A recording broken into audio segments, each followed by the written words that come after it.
ಚಿಕ್ಕಬಳ್ಳಾಪುರ ಜಿಲ್ಲೆಯ ಗುಡಿಬಂಡೆಯ ತೋಟಗಾರಿಕೆ ಇಲಾಖೆಯ ಆಫೀಸ್ನ ಹತ್ತಿರ ಗುಡಿಬಂಡೆ ತಾಲೂಕಿನ ರೈತ ಸಂಘದ ಅಧ್ಯಕ್ಷರು ಮತ್ತು ಕಾರ್ಯಕರ್ತರು ಹಾಗೂ ಜಿಲ್ಲಾ ರೈತ ಸಂಘದ ಅಧ್ಯಕ್ಷರು ಎಲ್ಲರೂ ಅನಿರ್ದಿಷ್ಟಾವಧಿಯ ಮುಷ್ಕರವನ್ನ ಹಮ್ಮಿಕೊಂಡಿದ್ದರು. ಬಿಸಿ ವೆಂಕಟೇಶಪ್ಪ ದಲಿತ ರೈತ ಗಂಧಮ ನಾಗೇನಹಳ್ಳಿರವರಿಗೆ ಗುಡಿಬಂಡೆಯ ತೋಟಗಾರಿಕಾ ಇಲಾಖೆಯಿಂದ ಸರ್ಕಾರದಿಂದ ರೈತರಿಗೆ ನೀಡುವ ಕಾರ್ಯಾದೇಶದ ಮೇರೆಗೆ ಪ್ಯಾಕ್ ಹೌಸ್ ನಿರ್ಮಾಣ ಮಾಡಲು ಆದೇಶವನ್ನ ನೀಡಿ ಲಾಟರಿ ಮುಖಾಂತರ ವೆಂಕಟೇಶಪ್ಪನವರಿಗೆ ಪ್ಯಾಕ್ ಹೌಸ್ ನಿರ್ಮಾಣ ಮಾಡಲು ಆದೇಶವನ್ನ ತಾಲೂಕಿನ ಗುಡಿಬಂಡೆಯ ಸಹಾಯ ನಿರ್ದೇಶಕರು ನೀಡಿದ್ದು, ಪ್ಯಾಕ್ ಹೌಸ್ ಕೆಲಸ ಕಾನೂನುಬದ್ಧವಾಗಿ ನಿರ್ಮಾಣ ಮಾಡಿದ್ದು, ಸದರಿ ಕುಟುಂಬದವರು ಉದ್ದೇಶಪೂರ್ವಕವಾಗಿ ವೆಂಕಟೇಶಪ್ಪ ದಲಿತ ರೈತರವರಿಗೆ ಸಂಬಂಧಿಸಿದ ಆಕ್ಷೇಪಣಾ ಪತ್ರ ವ್ಯಕ್ತಪಡಿಸಿರುವುದರಿಂದ ತಮ್ಮ ಕಚೇರಿಯಲ್ಲಿ ಸದರಿ ರೈತನಿಗೆ ಈಗ ಪ್ರೋತ್ಸಾಹ ಧನವನ್ನ ನೀಡಲು ಅಧಿಕಾರಿಗಳು ತಮ್ಮ ಆಕ್ಷೇಪಣೆಯನ್ನ ವ್ಯಕ್ತಪಡಿಸಿರುತ್ತಾರೆ.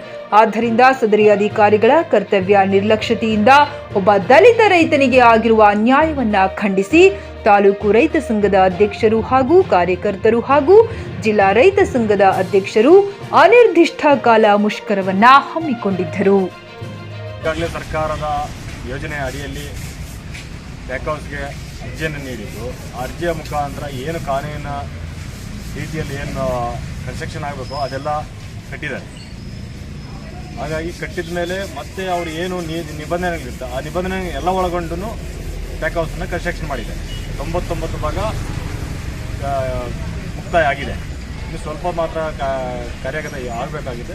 ಹಾಗಾಗಿ ಇವರು ಈಗ ತೋಟಗಾರಿಕೆ ಇಲಾಖೆಯವರು ಹೇಳ್ತಿದ್ದಾರೆ ಒಂದು ಒಪ್ಪಿಗೆ ಪತ್ರ ಬೇಕಾಗಿದೆ ಅಣ್ಣ ತಮ್ಮಂದ್ರದ್ದು. ಹಾಗಾಗಿ ಒಪ್ಪಿಗೆ ಪತ್ರ ಕೊಟ್ಟರೆ ಮಾತ್ರನೇ ಅಂತ ಹೇಳ್ತಕ್ಕಂಥ ಈಗ ಅಧಿಕಾರಿಗಳು ಮಂಡವಾದನ ಮಾಡ್ತಾ ಇದ್ದಾರೆ. ಹಾಗಾಗಿ ನಾವು ಅದಕ್ಕೂ ಇದಕ್ಕೂ ಸಂಬಂಧ ಇರೋದಿಲ್ಲ. ನೀವು ವರ್ಕ್ ಆರ್ಡ್ರನ್ನ ಏನು ಕೊಟ್ಟಿದ್ದೀವಿ, ನೀವು ವರ್ಕ್ ಆರ್ಡ್ರ್ ಕೊಟ್ಟಿದ್ಮೇಲೆ ನೀವು ಎಸ್ಟಿಮೇಷನ್ ಪ್ರಕಾರ ನಾವು ಎಸ್ಟಿಮೇಷನಲ್ಲಿ ಕಟ್ಟಿದ್ದೀವಿ.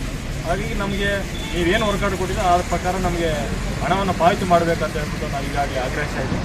ಹಾಗಾಗಿ ಅದರ ಪರವಾಗಿ ನಾವು ಇವತ್ತು ಹೋರಾಟವನ್ನು ಹಮ್ಮಿಕೊಂಡಿದ್ದೀವಿ. ಕರ್ನಾಟಕ ರಾಜ್ಯ ರೈತ ಸಂಘ ಹಾಗೂ ಹಸಿರು ಸೇನೆ ಕೋಡಿಹಳ್ಳಿ ಚಂದ್ರಶೇಖರ್ ನಾಯಕತ್ವದ ಸಂಘಟನೆಯು ಗುಡಿಬಂಡೆ ತಾಲೂಕು ತೋಟಗಾರಿಕಾ ಇಲಾಖೆಯ ಮುಂದೆ ಇವತ್ತು ಧರಣಿ ಹಮ್ಮಿಕೊಂಡಿದೆ. ಈ ಧರಣಿಯ ಮೂಲ ಉದ್ದೇಶ ಏನೆಂದರೆ, ಈಗಾಗಲೇ ಸರ್ಕಾರದಿಂದ ಬರ್ತಕ್ಕಂಥ ಪ್ರೋತ್ಸಾಹ ಧನ ರೈತರಿಗೆ ಸಾಕಷ್ಟು ಕಡಿಮೆ ಇದೆ. ಅದರಲ್ಲೂ ಈ ಗುಡಿಬಂಡೆ ತಾಲೂಕಿನ ಗಂಧಮನಾಗನಹಳ್ಳಿ ಗ್ರಾಮದ ವಾಸಿ ದಲಿತ ರೈತ ಆಗಿರ್ತಕ್ಕಂಥ ವೆಂಕಟೇಶಪ್ಪ ಎಂಬುವರಿಗೆ ಪ್ಯಾಕ್ ಹೌಸು ಕಾನೂನುಬದ್ಧವಾಗಿ ಲಾಟರಿ ಮುಖಾಂತರ ಆಯ್ಕೆ ಮಾಡಿಕೊಂಡು ಆ ಫಲಾನುಭವಿಗೆ ಒಂದು ಕಾರ್ಯಾದೇಶವನ್ನು ತೋಟಗಾರಿಕೆ ಇಲಾಖೆಯಾದಂಥ ಅಸಿಸ್ಟೆಂಟ್ ಡೈರೆಕ್ಟರ್ ಅವರು ಕೊಟ್ಟಿರ್ತಾರೆ. ಆ ಕಾರ್ಯಾದೇಶದಲ್ಲಿರ್ತಕ್ಕಂಥ ಎಲ್ಲ ನಿಬಂಧನೆಗಳನ್ನು ಮತ್ತು ಸುತ್ತೋಲೆಗಳನ್ನು ಎಲ್ಲ ಮಾನದಂಡಗಳ ಮೇಲೆ ಆ ಪ್ಯಾಕ್ ಹೌಸ್ ಕಟ್ಟಡವನ್ನು ನಿರ್ಮಾಣ ಮಾಡಿರ್ತಾರೆ. ಸರಿಸುಮಾರು 5 ರಿಂದ 6 ಲಕ್ಷ ರೂಪಾಯಿ ವೆಚ್ಚವನ್ನು ಈಗಾಗಲೇ ಆ ಕಾಮಗಾರಿಯನ್ನು ಮಾಡಿ ಮುಗಿಸಿರ್ತಾರೆ. ಮಾಡಿ ಮುಗಿಸಿ ಕೊನೆಯ ಸಂದರ್ಭದಲ್ಲಿ ಇವರು ಪಾಣಿಯಲ್ಲಿ ಜಂಟಿ ಇದೆ, ನಿಮ್ಮ ಅಣ್ಣಂದಿರ ಒಪ್ಪಿಗೆ ಬೇಕು ಅಂತೇಳಿ ಹೇಳಿ ಇವಾಗ ಕಾಮಗಾರಿಯನ್ನು ನಿಲ್ಲಿಸ್ತಾ ಇದೆ. ನಾವು ಅಸಿಸ್ಟೆಂಟ್ ಡೈರೆಕ್ಟರ್ಗೆ ಪ್ರಶ್ನೆ ಮಾಡ್ತಾ ಇದ್ದಕ್ಕೆ ಇಷ್ಟೇ, ನೀವು ಜಂಟಿ ಇದ್ದಾಗಲೇ ಸಹ ನೀವು ಲಾಟ್ರಿಗೆ ಹಾಕಬಾರ್ದಾಗಿತ್ತು, ಈಗಾಗಲೇ ಹಾಕಿದ್ದೀರಿ ಕಾನೂನುಬದ್ಧವಾಗಿ. ಮತ್ತೆ ನೀವು ವರ್ಕ್ ಆರ್ಡರ್ ಕೊಟ್ಟಿದ್ದೀರಿ, ನಿಮ್ಮ ವರ್ಕ್ ಆರ್ಡರ್ ಆದೇಶದ ಮೇಲೆಗೆ ನಾವು ಕನ್ಸ್ಟ್ರಕ್ಷನ್ ಮಾಡಿದ್ದಾರೆ ರೈತ. ಹಾಗಾಗಿ ಆ ಫಲಾನುಭವಿಗೆ ತಾವು ಕಾನೂನುಬದ್ಧವಾಗಿ ಆ ಪ್ರೋತ್ಸಾಹವನ್ನು ನೀಡಬೇಕಂತ ಹೇಳ್ಬಿಟ್ಟು ರೈತ ಸಂಘ ಆಗ್ರಹಿಸ್ತಾ ಇದೆ. ನಿಮ್ಮ ಸುತ್ತೋಲೆ ಇಲ್ಲ, ನಿಮ್ಮ ಕಾನೂನು ಏನಿದೆ? ನಾವು ಒಂದು ಮಾತು ಹೇಳಬೇಕಾದ್ರೆ, ಜಂಟಿಯಲ್ಲಿ ಇರ್ತಕ್ಕಂಥ ಪಾಣಿ ಇಬ್ಬರಿಗೂ ಅರ್ಧ ಅರ್ಧ ಹಿಸ್ಸೆ ಇದೆ. ಅರ್ಧ ಹಿಸ್ಸೆಯಲ್ಲಿ ಅವರು ಸ್ವಾಧೀನತೆಯನ್ನು ಹೊಂದಿರ್ತಾರೆ. ಅವರವ್ರ ಜಮೀನನ್ನು ಅವ್ರು ಕೃಷಿ ಮಾಡ್ಕೊಂಡು ಹೋಗ್ತಾ ಇದ್ದಾರೆ. ಆದರೆ ಕೆಲವು ತಾಂತ್ರಿಕ ದೋಷಗಳಿಂದ, ಕೆಲವು ಕಾರಣಾಂತರಗಳಿಂದ ಅವರು ವಿಭಾಗ ಮಾಡಿಕೊಳ್ಳದೆ ಇರಬಹುದು. ಆದರೆ ಅವ್ರ ಹಕ್ಕುದಾರರಂತ ಆ ಪಾಣಿನೇ ಸಾಬೀತುಪಡಿಸ್ತದೆ. ಆ ನಿಟ್ಟಲ್ಲಿ ಹಕ್ಕುದಾರರಿಗೆ ಸರ್ಕಾರದಿಂದ ಏನು ಪ್ರೋತ್ಸಾಹನ ಮಾಡುತ್ತದೆ ಅದನ್ನು ತಾವು ನೀಡಲೇಬೇಕಂತ ಹೇಳಿಬಿಟ್ಟು ಮಾನ್ಯ SS ಮಲ್ಲಿಕಾರ್ಜುನರವರಿಗೆ ತೋಟಗಾರಿಕೆ ಇಲಾಖೆ ಸಚಿವರಿಗೆ ಆಗ್ರಹಿಸ್ತಾ ಇದ್ದೀವಿ, ಮತ್ತು ಆಯುಕ್ತರಿಗೆ ಆಗ್ರಹಿಸ್ತಾ ಇದ್ದೀವಿ, ರಾಜ್ಯ ಸರ್ಕಾರಕ್ಕೆ ಆಗ್ರಹಿಸ್ತಾ ಇದ್ದೀವಿ, ಜಿಲ್ಲಾಡಳಿತಕ್ಕೆ ಆಗ್ರಹಿಸ್ತಾ ಇದ್ದೀವಿ. ಆ ಫಲಾನುಭವಿ ಯಾವುದೇ ರೀತಿ ವಂಚಿತರಾಗಬಾರ್ದು. ಅವರಿಗೆ ಏನು ಪ್ರೋತ್ಸಾಹಧನ ಸರ್ಕಾರದಿಂದ ಮಂಜೂರಾತಿ ಆಗಿದೆ ಅದನ್ನು ನೀಡಲೇಬೇಕು. ಅಲ್ಲಿವರೆಗೂ ಸಹ ನಮ್ಮ ಹೋರಾಟವನ್ನು ಮುಂದುವರಿಸ್ತೀವಿ. ಕಾನೂನು ಅಂತ ನೀವು ಮುಂದೆ ಹಾಕ್ಕೊಂಡ್ರೆ ಆ ಕಾನೂನನ್ನು ರೈತರ ಪರವಾಗಿ ತಿದ್ದುಪಡಿ ಆಗಬೇಕಂತೇಳಿ ಸಹ ಆಗ್ರಹಿಸ್ತಾ ಇದ್ದೀವಿ.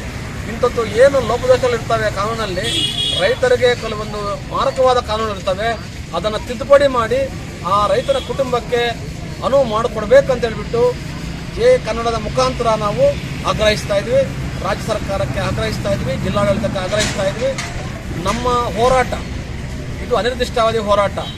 ಉಪನಿರ್ದೇಶಕರು ಬರ್ತೀವಿ ಅಂತೇಳಿ ಬೆಳಗ್ಗೆಯಿಂದ ನಾವು ಚಳವಳಿಯನ್ನು ಮುಂದುವರಿಸಿದ್ದೀವಿ. ಇವರ ಬೇಜವಾಬ್ದಾರತನಕ್ಕೆ ನಾವು ಧಿಕ್ಕಾರ ಹೇಳ್ತಾ ಇದ್ವಿ. ಜಿಲ್ಲಾಡಳಿತ ಬೇಜವಾಬ್ದಾರತನಕ್ಕೆ ನಾವು ಧಿಕ್ಕಾರ ಕೂಗ್ತಾ ಇದ್ವಿ. ರಾಜ್ಯ ಸರ್ಕಾರದ ರೈತ ವಿರೋಧಿ ನೀತಿಗಳನ್ನು ಅರ್ಸ್ತಾ ಇರ್ತಕ್ಕಂಥ ರಾಜ್ಯ ಸರ್ಕಾರಕ್ಕೆ ಧಿಕ್ಕಾರ ಹೇಳ್ತಾ ಇದ್ದೀವಿ. ಏನು ಈ ರೈತರನ್ನ ಕಡೆಗಣಿಸ್ತಾ ಇರ್ತಕ್ಕಂಥ ಸರ್ಕಾರ ಮತ್ತು ಅಧಿಕಾರಿಗಳಿಗೆ ನಾವು ಧಿಕ್ಕಾರಗಳನ್ನು ಹೇಳ್ತಾ ಇದ್ದೀವಿ. ಇಂಥ ಬೇಜವಾಬ್ದಾರಿ ಅಧಿಕಾರಿಗಳು, ಇಂಥ ಬೇಜವಾಬ್ದಾರಿ ಸರ್ಕಾರವನ್ನು ತೊಲಗಿಸುವ ದಿನಗಳು ದೂರ ಇಲ್ಲ ಅಂತ ಹೇಳಿಬಿಟ್ಟು ಒಂದು ಎಚ್ಚರಿಕೆಯನ್ನು ಕೊಡ್ತಾ ಇದ್ದೀವಿ. ಕೂಡಲೇ ಸಂಬಂಧಪಟ್ಟ ಅಧಿಕಾರಿಗಳು ಈ ಧರಣಿ ನಿರತ ಸ್ಥಳಕ್ಕೆ ಭೇಟಿ ನೀಡಿ ಈ ಸಮಸ್ಯೆಯನ್ನು ಪರಿಹರಿಸಿಕೊಡ್ಬೇಕಂತ ಹೇಳಿಬಿಟ್ಟು ಈ ಕನ್ನಡದ ಮುಖಾಂತರ ನಾವು ಜಿಲ್ಲಾಡಳಿತಕ್ಕೆ ಆಗ್ರಹಿಸ್ತಾ ಇದ್ದೀವಿ. ಟಿವಿಎಸ್ ಕಂಪನಿಯ ತರತರಹದ ಮಾಡೆಲ್ ಬೈಕ್ ಖರೀದಿಸಲು ಯೋಚಿಸುತ್ತಿದ್ದರೆ ಎಸ್ವಿ ಟಿವಿಎಸ್ ಶೋರೂಮ್ ನಿಮಗಾಗಿ ತರುತ್ತಿದೆ ಹೊಸ ಮಾಡೆಲ್ಗಳ ಹೊಸ ಬೈಕ್ಗಳು. ಟಿವಿಎಸ್ನ ಎಲ್ಲಾ ತರಹದ ಬೈಕ್ಗಳು ಹಾಗೂ ಎಲ್ಲಾ ಬೈಕ್ಗಳ ಸರ್ವಿಸ್ ಹಾಗೂ ಅವುಗಳ ಸ್ಪೇರ್ ಪಾರ್ಟ್ಗಳು ಕೂಡ ಲಭ್ಯ. ಹಾಗಿದ್ರೆ ಹಿಂದೆ ಭೇಟಿ ನೀಡಿ. ಎಸ್ವಿ ಟಿವಿಎಸ್ ಶೋರೂಮ್ ಮಾಲೀಕರು Lokesh RJ, Bharat petrol bunk ಎದುರುಗಡೆ, ನಾಗಲಕ್ಷ್ಮಿ ದಾಬಾ ಹತ್ತಿರ, ಗುಲ್ಬರ್ಗಾ ರೋಡ್, ಹುಮ್ನಾಬಾದ್. ನಿಮ್ಮ ಬೈಕ್ ಅನ್ನು ಕಾಯ್ದಿರಿಸಿಕೊಳ್ಳಲು ಹಿಂದೆ ಸಂಪರ್ಕಿಸಿ 8494951009 ಅಥವಾ 08483